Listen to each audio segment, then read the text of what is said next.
जय हिंद। देखिए, इस वीडियो में हम देखेंगे आरआरबी ग्रुप डी 2022 का जो अभी एग्ज़ाम हो रहे हैं उसमें आल शिफ्ट के क्वेश्चन सितंबर के कब के सितंबर के आल शिफ्ट में जो क्वेश्चन पूछे गए हैं और यहाँ से क्या अप्रोच बनती है कि जो फेज़ 4 या फेज़ 5 जिनका भी एग्ज़ाम होने वाला है उसमें साइंस सब्जेक्ट यानी विज्ञान सब्जेक्ट के जो 25 नंबर होते हैं उसमें से कहाँ से क्वेश्चन पूछे गए हैं और कहाँ से क्वेश्चन आगे पूछेंगे। तो ये मोस्ट इम्पोर्टेंट टॉपिक और मोस्ट इम्पोर्टेंट ये वीडियो होने वाला है आपके लिए साइंस के हिसाब से। तो जिनका भी एग्ज़ाम है वो तो इस वीडियो को कतई मिस ना करें, क्योंकि यहाँ पे जो क्वेश्चन लिया गया है वो डिटेल एनालिसिस करके सितंबर 2022 में जो क्वेश्चन पूछे गए हैं अभी पिछले फेज़ में, तो उनके क्वेश्चनों को कवर किया गया है। तो ध्यान से देखिएगा। सबसे पहले क्वेश्चन से शुरू करते हैं जो आपका आया था स्टार्टिंग में फिजिक्स से। फिजिक्स का पहला क्वेश्चन क्या आया था यहाँ से कि बहुत ही नॉर्मल सा क्वेश्चन आया था कि विस्थापन की परिवर्तन की दर को कहा जाता है। तो विस्थापन की परिवर्तन को जो दर को कहा जाता है वो आपको बताना था यहाँ पे। तो ये वेग कहा जाता है। क्या कहा जाता है? विस्थापन के परिवर्तन की दर को वेग, याद रखिएगा।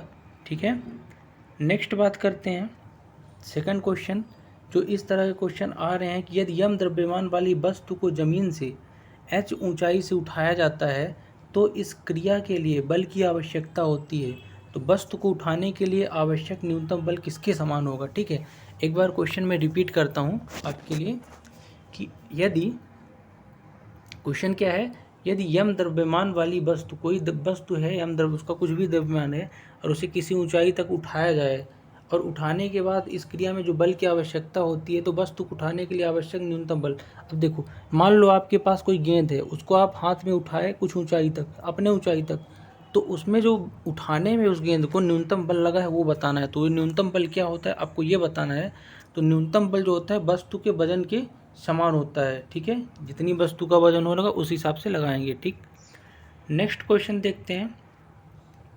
क्वेश्चन नेक्स्ट कह रहा है कि जब आप एक काइल स्प्रिंग को कॉम्प्रेस करते हैं तो आप उस पर काम करते हैं, तो प्रत्यास्थ स्थितिक ऊर्जा क्या है? अब समझना, कोई काइल स्प्रिंग्स है। अब कॉइल स्प्रिंग्स में क्या करते हैं कि जब आप उसको दबाते हैं तो दबाने पर और उस पर काम जब करते हैं तो स्थितिक ऊर्जा जो होगी प्रत्यास्थ करने की वापस से वो क्या होगी? बढ़ेगी। क्या होगी? बढ़ेगी। ठीक है, चलिए नेक्स्ट क्वेश्चन आपका यहाँ पे कुछ इस तरह से पूछा गया था कि एक पत्थर पर किसी स्प्रिंग तुला पर बंधा है, तो निम्नलिखित स्थितियों में से कौन सी स्प्रिंग तुला की रीडिंग में सबसे कम भार दिखाएगी? आपके पास कुछ देखो, कोई कह रहा है कि स्प्रिंग है और स्प्रिंग वाला तराजू, उसमें एक पत्थर बंधा है, तो कौन सी स्थिति दिखाएगी सबसे कम भार? तो जब पत्थर हवा में लटका हुआ होगा तब, या फिर तब? तो ये तब दिखाई देगी जब वह पत्थर किसी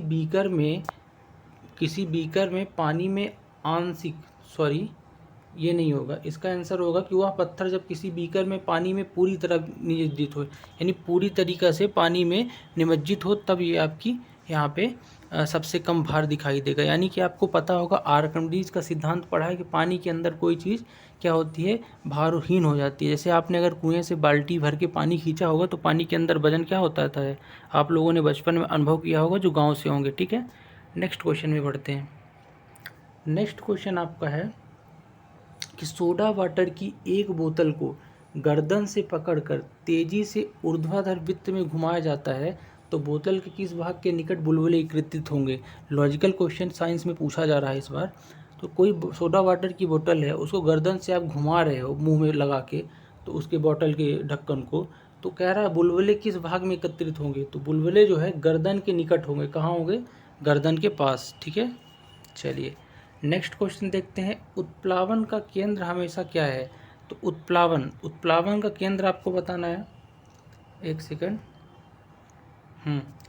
उत्प्लावन का केंद्र हमेशा क्या है? तो विस्थापित द्रव के आयतन के केंद्रक के संपाती होता है ना? ठीक है, नेक्स्ट क्वेश्चन है।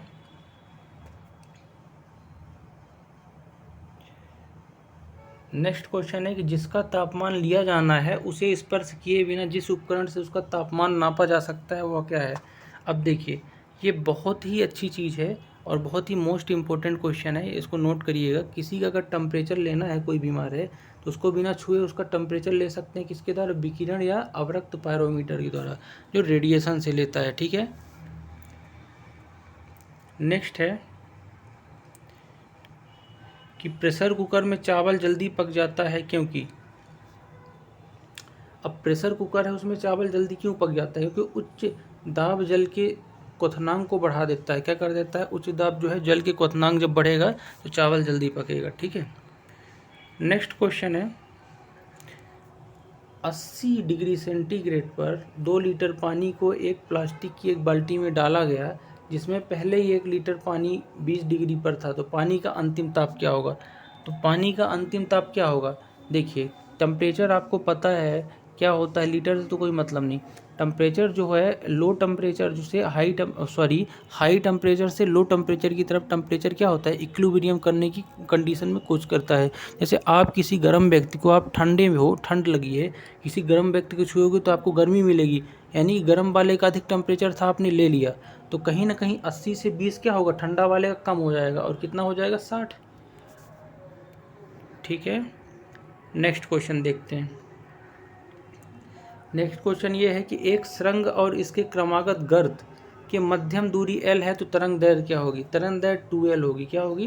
तरंग दैर्घ्य 2L। ठीक है, सुरंग क्या है?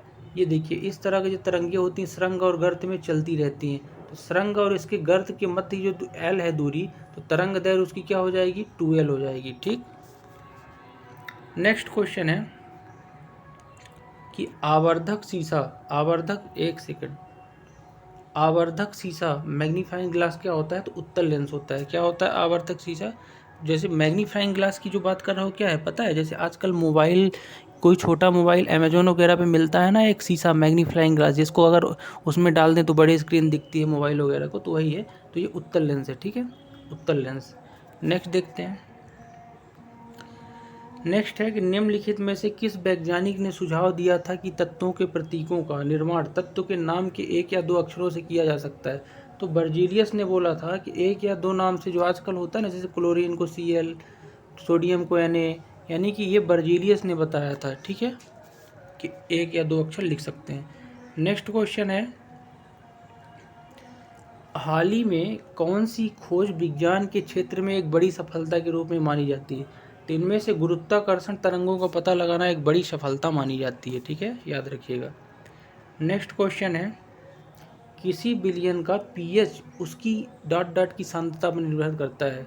तो किसी विलयन का जो पीएच मान है वो उसके हाइड्रोनियम आयन पर निर्भर करता है, हाइड्रोनियम आयन। ठीक है, नेक्स्ट क्वेश्चन है, आधुनिक आवर्त सारणी में निम्नलिखित समूहों में किसमें नोबल गैसों को रखा गया है? तो आपको बताना है कि नोबल गैसों किसे रखा है। तो आदर्श गैस हैलोजन के बाद आता है 18 पे, 16 में हैलोजन, 18 में नोबल गैस होती है। ठीक है, रेडान, जिनान, ये सब। ठीक, अगला क्वेश्चन देखते हैं। चलिए एक सेकंड। नेक्स्ट क्वेश्चन आपका है कि जब लेड नाइट्रेट का एक अणु गर्म किया जाता है तो क्या होता है? जब लेड नाइट्रेट यानी PbNO3 का एक अणु गर्म करते हैं तो NO2 के, सॉरी ये नहीं होगा, NO2 के 2 मोल उत्पन्न होते हैं नाइट्रस डाइऑक्साइड के। ठीक है, नेक्स्ट क्वेश्चन देखते हैं। नेक्स्ट क्वेश्चन आपका है कि एल्डिहाइड के लिए, यानी यह केमिस्ट्री से भी क्वेश्चन पूछ रहा है, तो आप केमिस्ट्री के अल्कोहल एल्डिहाइड यहाँ से सब पढ़ के जाइएगा। ठीक है, तो एल्डिहाइड ये पूछ रहा है कि एल्डिहाइड के लिए गलत विकल्प चुनिए। तो एल्डिहाइड के लिए फॉर्मेल्डिहाइड गलत है, बाकी सही है ये सब। ठीक है, ब्यूटेनॉल, प्रोपेनॉल, ये सब। ठीक है, बल्कि मेथेनॉल का क्या हो जाएगा, CH4OS। ठीक है, इसलिए गलत है। नेक्स्ट क्वेश्चन है कि P4010 + H2O और 4H3PO समीकरण है, तो इस अभिक्रिया के लिए जल के आवश्यक कण, तो इस अभिक्रिया के लिए लगभग 6 कण जल के लगेंगे, यानी O2 का 6 कण। ठीक है, नेक्स्ट क्वेश्चन है, और ये बायोलॉजी का क्वेश्चन है कि निम्नलिखित में से कौन सी कोशिका अंगक मुख्य रूप से पाचन एंजाइमों के संग्रह कार्य के रूप में कार्य करता है? तो ऐसा कौन सा कोशिका का अंग है जो पाचन में संग्रह कार्य के रूप में काम करता है? तो लाइसोसोम। क्या है? लाइसोसोम है। और लाइसोसोम को जहर की थैली भी बोलते हैं। क्या बोलते हैं? याद रखिएगा, जहर की थैली। नेक्स्ट है, अनाक्सी श्वसन का अंतिम उत्पाद क्या है? तो अनाक्सी श्वसन, ऑक्सी श्वसन 2 श्वसन होते हैं, जिसमें अंतिम उत्पाद जो है लैक्टिक एसिड होता है। लैक्टिक एसिड, वही लैक्टिक एसिड जिसमें पाया जाता है दूध में। ठीक है, चलिए नेक्स्ट देखते हैं। क्वेश्चन नंबर 22 है कि लाल रक्त कणिकाओं आरबीसी का रंग लाल होता है, क्यों लाल होता है, किसके कारण होता है, आपको ये बताना है। तो ये होता है हीमोग्लोबिन के कारण। किसके कारण कहते हैं ना, हीमोग्लोबिन कम हो गया है। ठीक है, निम्नलिखित में से एक सेकंड,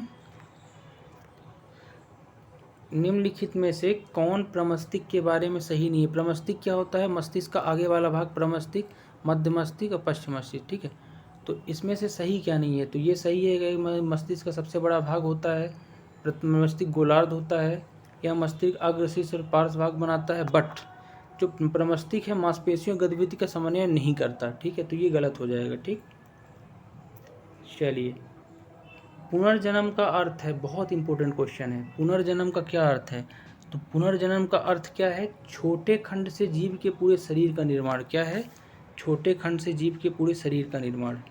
आधुनिक मनुष्य के हाल के पूर्वज हैं, तो अभी जो मनुष्य चल रहा है उसके पूर्वज कौन हो जाएंगे, उसके पूर्वज हो जाएंगे आपके कौन, क्रो मैग्नॉन मनुष्य। याद रखिएगा, आधुनिक मनुष्य के पूर्वज कौन है, क्रो मैग्नॉन मनुष्य। ठीक है, नेक्स्ट क्वेश्चन है, बहुत इंपॉर्टेंट क्वेश्चन है, ये बहुत आ रहा है इस बार। तो ये क्वेश्चन कह रहा है कि दिए गए चित्र में परिपथ में तुल्य प्रतिरोध यानी कि टोटल प्रतिरोध बताना है। तो टोटल प्रतिरोध के लिए क्या तरीका होगा, यदि आपको दिख रहा है कौन से क्रम में लगा है, समांतर क्रम संयोजन। तो समांतर क्रम का संयोजन का फॉर्मूला क्या होता है, चलिए समझते हैं। समांतर क्रम का, एक सेकंड, समांतर क्रम का फार्मूला होता है आपका, एक सेकंड लिखता हूँ। क्या होता है, 1/r बराबर 1/r1 + 1/r2। जहाँ पे r1 ये दिया है और ये r2 दिया है, तो 1/r बराबर क्या हो जाएगा, r1 यानी 1/2 + 1/2, और 1/2 और 1/2 आधा आधा क्या होता है, 1। तो राइट आंसर हो जाएगा ऑप्शन ए 1। ठीक है, नेक्स्ट क्वेश्चन देखते हैं। सौर ऊर्जा के, एक सेकंड, सौर ऊर्जा के रासायनिक ऊर्जा में परिवर्तन किया क्या कहलाती है, तो प्रकाश संश्लेषण। सौर ऊर्जा रासायनिक ऊर्जा में परिवर्तन होता है और पौधे भोजन बनाते हैं, प्रकाश संश्लेषण। ठीक है, नेक्स्ट क्वेश्चन है, इस सूची है आपको और इसमें बताना है कि सूची किस तरह से मिलान करेंगे।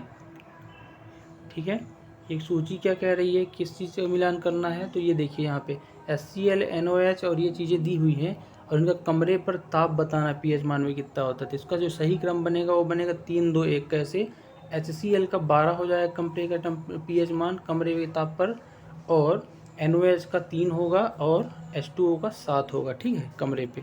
ठीक, नेक्स्ट क्वेश्चन रिपीट हो गया है, अगला क्वेश्चन है, इंपॉर्टेंट क्वेश्चन है ये। ठीक है, कि लोहे के चूर्ण पर तनु हाइड्रोक्लोरिक यानी HCl सॉफ्ट HCl अम्ल डालने पर क्या उत्पाद बनता है। लोहे के चूर्ण है, लोहे को टुकड़ा चूरा चूरा करके उसमें HCl का सॉफ्ट डाल देंगे तो क्या बनेगा, तो ये बनेगा हाइड्रोजन गैस और आयरन क्लोराइड। क्या बनेगा, हाइड्रोजन गैस और आयरन क्लोराइड। तीसरा क्वेश्चन है कि निम्नलिखित में से घनकंद यानी कॉर्म क्या है, तो जमीन कंद यानी जमीन के अंदर जो उगाया जाता है वो घनकंद है। ठीक है, इसको सकला भी शायद बोलते हैं क्या, कमेंट करके बताइएगा। नेक्स्ट है कि 1 बिलियन में OH माइनस की सांद्रता 10 से 12 मोल पर लीटर है, तो इस बिलियन में pH मान क्या होगा।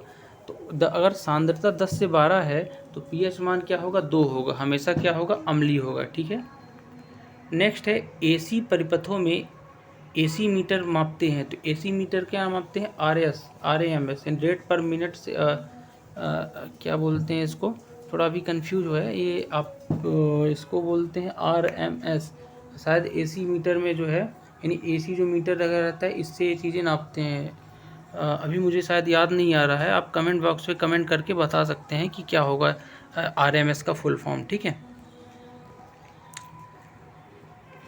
अगला है, पानी में निकालने पर शेविंग ब्रश के पास बाल चिपक जाते हैं, इसका कारण क्या है। यानी कि अगर पानी में डाला है शेविंग ब्रश जिसे शेविंग करते हैं और उसको क्या बाल आसपास चिपक जाते हैं जब बाहर निकालते हैं, तो इसका कारण क्या आपको बताना है।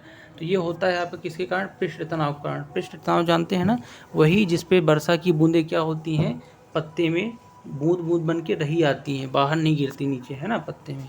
पृष्ठ तनाव यानी पृष्ठ पे तन जाना। ठीक, नेक्स्ट है, प्राकृतिक अनिषेफलन सामान्यतः पाया जाता है, तो अंगूर में, यानी किण्वन की जो प्रक्रिया होती है ना वही है किण्वन, प्राकृतिक अनिषेफलन। निम्नलिखित में से किसका संबंध वर्धन यानी सिल्वी कल्चर के साथ है। तो सिल्वी कल्चर के साथ किसका संवर्धन है? जंगली फसलों का। किसका? जंगली फसलों का। सिल्वी कल्चर यानी वनों का वर्धन, ठीक है, जंगली फसलों का। नेक्स्ट है सेल्यूलोज निम्न में से किसका मुख्य घटक है? तो सेल्यूलोज निम्न में से किसका मुख्य घटक है? कोशिका भित्ति का। जी, कोशिका भित्ति का, ठीक है। नेक्स्ट, गामा किरणों का अधिकतम साम्यता होती है। तो गामा किरणों की अधिकतम साम्यता बताना है, क्या होती है? तो गामा किरणों की अधिकतम साम्यता होती है एक्स किरणों के साथ। किससे? यानी एक्स किरणों के समान ही गामा कैसे बनाते हैं? गामा ऐसे बनाते हैं क्या? आप लोग बताइएगा। तो एक्स किरणों के साथ ही इसकी समानता होती है, ठीक। नेक्स्ट क्या है? अभिक्रिया ऊष्मा निर्भर नहीं होती है। तो अभिक्रिया ऊष्मा इसमें से किसमें निर्भर नहीं होती, ये बताना है आपको। तो अभिक्रिया ऊष्मा जो निर्भर नहीं होती है उस पथ पर जिसमें अंतिम उत्पाद प्राप्त किया जाता है। यानी कि जो देखो कोई अभिक्रिया है, जैसे मैं लिखूँ C+O2 तो क्या बनेगा? CO2। क्या बनेगा? CO2, ठीक है। अब CO2 के लिए क्या हो जाएगा? 2 और ये 2 और ये हो जाएगा 2CO2। तो यहाँ पे जो कह रहा है कि अभिक्रिया ऊष्मा निर्भर नहीं करती। तो निर्भर देखो हमेशा अंतिम उत्पाद पे नहीं करती, ये निर्भर किस पे करती है? पहले वाले उत्पाद पे जो बनता है, ठीक है, ठीक। नेक्स्ट है कि ऑटोमोबाइल रेचन का ऑटोमोबाइल रेचन का घटक जो कैंसर पैदा करता है। तो ऑटोमोबाइल रेचन का जो घटक है कैंसर पैदा करता है पॉलीसाइक्लिक हाइड्रोकार्बन। कौन सा? Polycyclic hydrocarbon. और इससे कार्बन मोनोऑक्साइड से क्या होता है? इससे आदमी की दिमाग ब्रेन पे असर पड़ता है, ठीक है। चलो नेक्स्ट देखते हैं एक्यूपंक्चर। या एक्यूपंक्चर क्या है? तो एक्यूपंक्चर एक ऐसी विधि है जो सुइयों के माध्यम से उपचार किया जाता है। एक्यूपंक्चर बोलते हैं इसको, सुइयों के माध्यम से उपचार किया जाता है, ठीक है। ये थेरेपी है एक तरह की। नेक्स्ट क्वेश्चन है कि प्रकाश स्तंभ में अत्यधिक तेज प्रकाश किस प्रयोजन से होता है? तो प्रकाश स्तंभ में अत्यधिक तेज जो प्रकाश होता है वो होता है आपका समुद्रों में विभिन्न दशाओं से आ रहे जहाज़ों का मार्गदर्शन करना और उनको चेतावनी देना, ठीक है। नेक्स्ट क्वेश्चन है, ये रिपीट हो गया है। नेक्स्ट है कि चट्टानों को कितने वर्गों में विभाजित किया गया है? तो 3 वर्गों में चट्टानें क्या हैं? विभाजित हैं। आग्नेय, कायांतरित और अवसादी, आग्नेय और कायांतरित, ठीक है, याद रहेगा ना। चलिए नेक्स्ट क्वेश्चन देखते हैं। कास्मेटिक पाउडर किससे तैयार किया जाता है? तो टेल्क से। किससे? टेल्क से। आपने सुना भी होगा नवरत्न टेल्कम। तो टेल्क से क्या करते हैं? कास्मेटिक पाउडर तैयार करते हैं। अगला क्वेश्चन है किसी तत्व पर तुल्यांकी भार तथा संयोजकता गुणनफल किसके बराबर है? तो तुल्यांकी भार और संयोजकता का जो गुणनफल है वो परमाणु भार के, एक सेकंड, ये परमाणु भार के बराबर होता है, तुल्यांकी भार और संयोजकता गुणनफल, ठीक है। लोहा किससे निकाला जाता है? तो लोहा हमेशा, लोहा का अयस्क क्या? हेमेटाइट से निकाला जाता है। और बॉक्साइट किसका है? एल्युमिनियम का, ठीक है। ध्वनि की तीव्रता किसमें होती है? तो ध्वनि की सबसे ज़्यादा तीव्रता किसमें होती है? एक सेकंड, ध्वनि की सबसे ज़्यादा तीव्रता होती है धातु में। किसमें होती है? धातु में, ठीक है। अगला क्वेश्चन है कि वायुयान में ईंधन के रूप में क्या प्रयोग किया जाता है? तो वायुयान में ईंधन के रूप में जो अपन प्रयोग करते हैं वो है एथिल एल्कोहल। कौन सा एल्कोहल? Ethyl alcohol. अब आपको कमेंट करके बताना है कि एथिल एल्कोहल का फॉर्मूला क्या होता है, ठीक है। एथिल एल्कोहल का फार्मूला क्या? C2H4OH होता है या फिर कुछ और होता है, आपको बताना है, ठीक है। या फिर C2H5OH होता है, ये आपको कमेंट करके सही बताना है जो आपका रियल होगा, ठीक है इसका। तो ये था आज का हमारा लास्ट क्वेश्चन। और अगर आपको ये अच्छा लगा हो ये सेगमेंट, और मैं बताता हूँ आपको कि यहाँ से जो लगभग 48 क्वेश्चन में से 30 क्वेश्चन ऐसे हैं जो बार बार रिपीट हुए हैं और आरआरबी ग्रुप डी में बार बार पूछे गए हैं, है ना। और इससे रिलेटेड यहीं से टॉपिक बनते हैं। तो आपको अच्छे तरीके से इन टॉपिकों का अध्ययन करना है इन क्वेश्चनों के अलावा। और वीडियो अगर आपको अच्छा लगा हो तो आप हमें सपोर्ट और सब्सक्राइब कर सकते हैं। और मिलते हैं नेक्स्ट वीडियो में। और नेक्स्ट वीडियो अपना जो होगा मैथ्स और रीजनिंग का complete shift by shift analysis का होगा। और तब तक के लिए जय हिंद।